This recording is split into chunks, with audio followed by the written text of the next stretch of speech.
फौजी, एक कर्नल कुरैशी और एक विंग कमांडर न्योमिका, इन दोनों बहादुर योद्धाओं ने मिलिट्री ऑपरेशंस की जानकारी दी, पूरे देश को दी।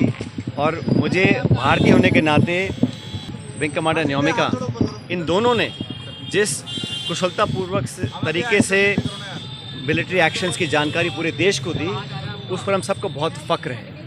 और मैं समझता हूँ कि जिस प्रकार मध्य प्रदेश के एक मंत्री ने अपशब्द का इस्तेमाल किया कर्नल कुरैशी के लिए विशेष रूप से, उस पर मुझे लगता है कि उनको सरकार में रहने का कोई अधिकार नहीं है।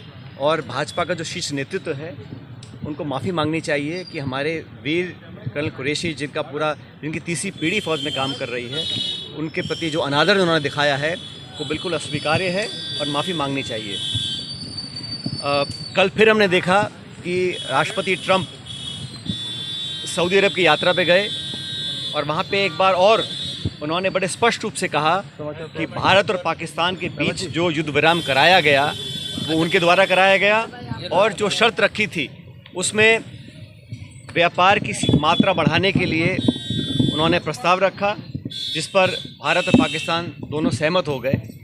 बार बार अमेरिका के राष्ट्रपति जो ये बयान दे रहे हैं, उसका भी स्पष्ट, सटीक और उच्च स्तरीय लेवल पर कोई खंडन नहीं किया गया है।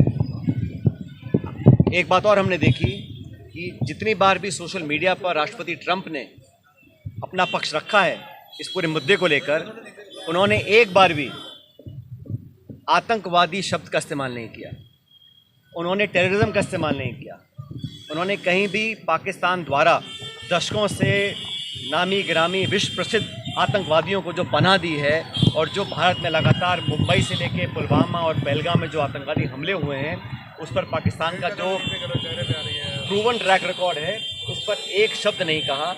और आश्चर्यजनक बात यह है, मोस्ट सरप्राइजिंगली, वो कश्मीर को बीच में लेकर आ गए। हमारे 26 निहत्थे सैलानियों को मौत की घाट उतारा गया, भारत पर आक्रमण बोला गया। बजाय इसके कि उसकी चर्चा वो करें, उन्होंने बेवजह कश्मीर मसले को हवा देने का काम किया, जो मसला बहुत पहले सेटल हो चुका। कश्मीर का मुद्दा द्विपक्षीय है, उसका अंतर्राष्ट्रीयकरण करना ये पाकिस्तान चाहता है, लेकिन हमने स्पष्ट कह रखा है, और आप सबको याद होगा 1994 में कांग्रेस की सरकार में संसद में सर्वसम्मति से एक प्रस्ताव पारित हुआ था कि पाक अधिकृत कश्मीर वो भारत का अभिन्न हिस्सा है।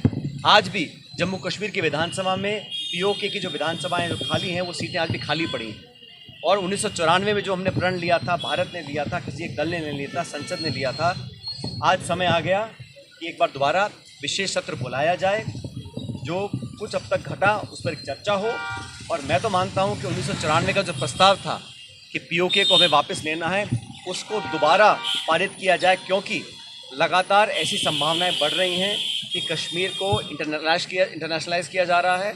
और ये अमेरिका बोल रहा है कि हिंदुस्तान पाकिस्तान की कहीं हम एक न्यूट्रल साइड में मीटिंग करवाएंगे, तो ये मीडिएशन, थर्ड पार्टी इन्वॉल्वमेंट, ये भारत की दशकों पुरानी जो स्टेटेड पॉलिसी है उसके विपरीत जाता है। इसलिए 1994 के जो हमने प्रस्ताव पारित किया था, उसको दोबारा पारित करने का समय आ गया, ताकि पूरा विश्व देख सके कि पीओके के मुद्दे पर, आतंकवाद के मुद्दे पर, आतंकवाद को जड़ से ख़त्म करने के मुद्दे पर पूरा भारत एक है। वर्तमान सरकार को अप्रत्याशित समर्थन कांग्रेस ने दिया, विपक्ष ने दिया, और 140 करोड़ लोग आतंकवाद को जड़ से ख़त्म करने के लिए संकल्पित हैं।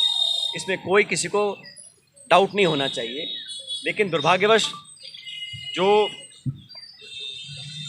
घटनाक्रम हुआ, उससे बहुत सवाल उठ रहे हैं। और जिन 4 आतंकवादियों को इंडियन एजेंसीज़ ने आइडेंटिफाई किया है, जो मैंने देखा मीडिया में, उनका क्या अभी स्टेटस है, उनमें से कितनों को हमने न्यूट्रलाइज किया है या कितनों को हम पकड़ पाए हैं, इस पर भी सरकार को बात रखनी चाहिए। आतंकवाद के खिलाफ भारत की सेनाओं के शौर्य के प्रति हम सबका एक मत है, और मैं समझता हूँ जो स्ट्राइक हम लोगों ने किया, बड़ी केयरफुली किया। उसमें कोई सिविलियन कैजुअलिटी का टारगेट नहीं था, कोई मिलिट्री इंफ्रास्ट्रक्चर का टारगेट नहीं था। जो पहला स्ट्राइक हुआ 9 जगहों पर, वो बहुत प्रिसाइज था, और ये दिखाता है कि भारत की सेना दुनिया में सर्वोच्च सेना है। Indian army is the most professional army, और हमारे जो एयर स्ट्राइक रहा, स्पेसिफिक टारगेटेड था, प्रिसिजन बॉम्बिंग थे, उसका मैं समझता हूँ सबने स्वागत किया। लेकिन उसके बाद अचानक जो युद्ध विराम की घटना की घोषणा अमेरिका के राष्ट्रपति कर रहे हैं, वो अप्रत्याशित आज तक कभी नहीं हुआ। और प्रधानमंत्री जी ने स्टेटमेंट दिया, अच्छी बातें बोली, और मैं उम्मीद करता हूँ कि सारी बातें सच हों, लेकिन उन्होंने अभी तक इस पर स्पष्टीकरण नहीं दिया कि जो सीज फायर हुआ वो इंक्रीज ट्रेड वॉल्यूम्स के को दिखाकर किया गया, कश्मीर में मध्यस्थता को स्वीकार कर किया गया। ये ठीक है, विदेश मंत्रालय के प्रवक्ता बोल रहे हैं कि हमारी पॉलिसी में कोई चेंज नहीं है, लेकिन जो परसेप्शन दुनिया में बना है उसका भी हम लोगों को ध्यान रखना पड़ेगा। और हमेशा से पिछले 25 सालों में इंडिया की तुलना, भारत की तुलना चीन से हो रही थी, और होनी भी चाहिए। पाकिस्तान जो एक फील्ड स्टेट है, जहाँ पे आईएसआई और आर्मी देश को कंट्रोल करते हैं, वहाँ की सरकारों में इतनी ताकत नहीं है कि वो अश्योरेंस दे सके। जो अभी सीज फायर हुआ है, वो ऐसी क्या अश्योरेंस मिली है कि आने वाले समय में जो पाकिस्तान को IMF का लोन मिला है, जो अमेरिका उनसे इंक्रीज ट्रेड व्यापार की बात कर रहा है, जो उनके पास जो आर्थिक समृद्धि आएगी, क्या वो उस धन का, उस पैसे का दुरुपयोग करके दोबारा से आतंकी को पनाह देने का काम नहीं करेंगे? क्या जो बंकर, जो इंफ्रास्ट्रक्चर उन्होंने बनाए, ट्रेनिंग कैंप्स बनाए हुए हैं जो हमने ध्वस्त किए हैं, क्या दोबारा वो नहीं पनपेंगे? ऐसी क्या अश्योरेंस हमको मिली है सीज फायर के माध्यम से? इस बात पे हम लोगों को स्पष्टीकरण, मेरे को लगता है, सरकार को देना चाहिए। और जिन लोगों ने सीज फायर किया, उसी रात लगातार सीज फायर का उल्लंघन हुआ, वायलेशंस हुए, बॉर्डर पर बमबारी हुई, गोलाबारी हुई, अनेक सैकड़ों निर्दोषों की जानें गई हैं। तो उन लोगों की विश्वसनीयता पर कितना विश्वास किया जाए जो सीज फायर की घोषणा के चंद घंटों बाद बमबारी कर रहे हैं? तो ये जो पूरे 2-3 दिन का मसला है, और भी सऊदी अरेबिया जाके डोनाल्ड ट्रंप राष्ट्रपति ने जो बातें दोबारा बोली हैं, उसका सीधे तौर पर